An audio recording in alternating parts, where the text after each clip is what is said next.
केली का नाही सर्व्हिसिंग? आता लावायची वे. आज तर लेच काय काय आणलं दिसते बाबा. आज सुट्टी घेतली आणि बरं नाही. काय झालं अजून? तोंड आले. गरीब माणसं आजारी पडते ती, आगाव माणसं चांगली कणकणीत खाऊन राहते ती. तिकडं तिकडं काय काय आणले बघू दे.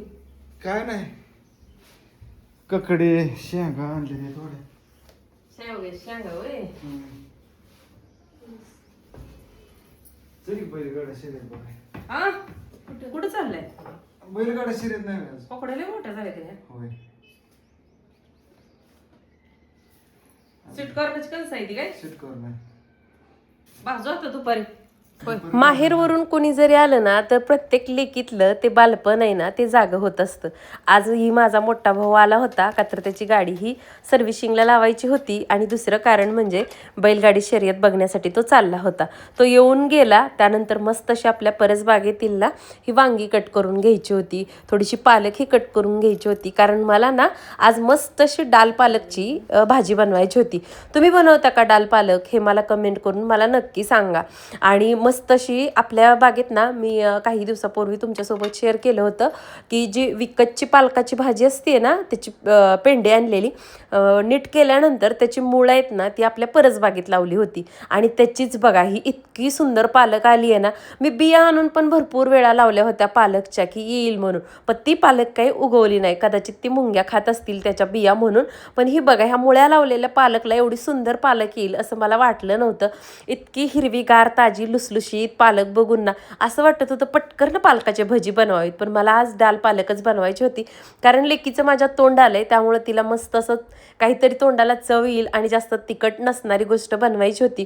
म्हणून परसबागेतील सगळीकडली ही 2-3 ठिकाणी अशी मी मुळं लावून घेतली होती पालकाची आणि ती भाजी सगळी काढून घेतली. त्या भाजीसोबतच आपल्या परसबागेत जी देशी टमाटर आहेत ना छोटी ती पण 2 पिकलेली सापडली होती, 2 वांगी सापडली होती. म्हटलं चला निबर होण्या अगोदर जी काही भाजी सापडते ना ती घ्यावी. असं पण उन्हाळ्याच्या दिवसात ना पालेभाज्या असतात त्या खूपच महाग असतात. भोपळासुद्धा छान छोटासा सापडला होता आणि या भोपळ्याचा मी आज ना मस्त असे भोपळ्याचे काप बनवले होते आणि त्याची रेसिपी जी आहे ती शॉर्ट व्हिडिओमध्ये मी आज 5:30 वाजता शेअर केलेली आहे. तुम्ही जाऊन नक्की बघा. जास्वंदाला तर बघा आपल्या कसलं गोड फुल आलंय ना, खूप सुंदर रंग, म्हणजे रोज एक का होईना या जास्वंदाला फुले येत असतं आणि महत्त्वाचं म्हणजे याचा रंग बघून टवटवीतपणा बघून ना ते तोडायची इच्छा सुद्धा होत नाही. बऱ्याच वेळेस मी तोडतेही आणि बऱ्याच वेळेस ती फुलं झाडांनाही ठेवते जेणेकरून आलं गेलं बाहेरून आपण फिरत असतो ना आपलंही बघून मन प्रसन्न होतं. त्यानंतर माझी मोठी एक आज शूट घेत होती ना तिचं असं असतं शूट घेताना थांब तुझा एक फोटो काढते. मग तिनं ना इथं उभा करून छान असा एक फोटो काढला. त्यानंतर घरात आले पालकची भाजी स्वच्छ धुवून बारीक चिरून घेतली. आज ना डायरेक्ट कुकरलाच डाळ पालक बनवत होते तर इथं कुकरमध्ये 4 चमचे तेल गरम करायला ठेवलं होतं. छान असं भरपूर जिरे आणि मोहरीची फोडणी दिली आणि ठेचलेला लसूण टाकला. तुम्ही म्हणाल लसूण तर पार करपलाय पण तुम्ही एकदा अशा पद्धतीनं फोडणी देऊन बघा खूप भारी लागते डाळ पालक.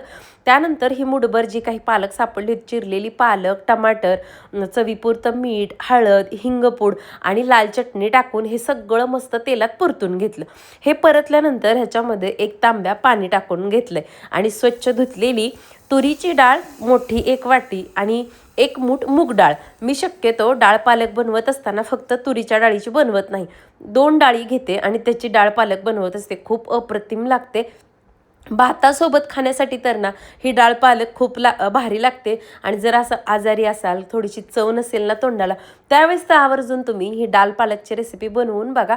आता हे सगळं छान मिक्स करून घेतले आणि कुकरचं झाकण लावून घेणार आहे. आणि कुकरचं झाकण लावल्यानंतर बऱ्याच ताईंची ओरड असते बघा की शिट्टी लावली की ओतू जाते म्हणून. तर झाकण लावलं ना की त्याची शिट्टी आहे ना झाकण लावताना काढून ठेवायची साईडला आणि ज्यावेळेस त्या झाकणाच्या शिट्टीच्या होलमधून वाफ जायला चालू होते ना तेव्हा ती शिट्टी लावून घ्यायची म्हणजे वाफ जाताना उडत नाही किंवा ओतू जात नाही.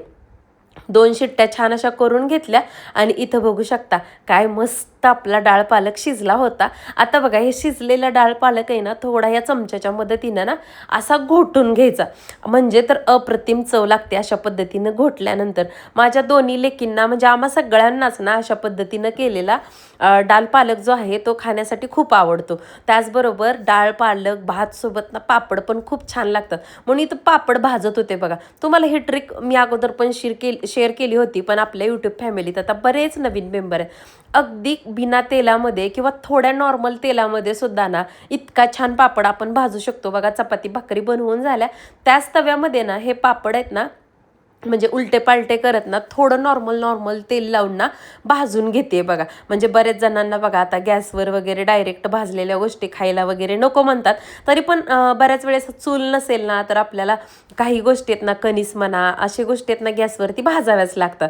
आणि जर तुम्हाला गॅसवरती म्हणजे तव्यावरती ठेवल्यानंतर पापडला तेल लावताना भीती वाटत असेल ना तर हातात पापड घेऊन त्याला थोडंसं नॉर्मल तेल लावून सुद्धा तुम्ही हा पापड डायरेक्ट भाजू शकता. म्हणजे दोन्ही पद्धतीनं मी तुम्हाला आज माझी ही पापड भाजण्याची कमी तेलातली जी सिक्रेट टिप आहे ना ती शेअर केलेली आहे बघा. बऱ्याच जणांना तेल जास्त खायचं नसतं किंवा कोलेस्ट्रॉल वगैरे वाढलेलं असतं, अशा लोकांसाठी अशा पद्धतीने आपण नक्कीच पापड भाजू शकतो.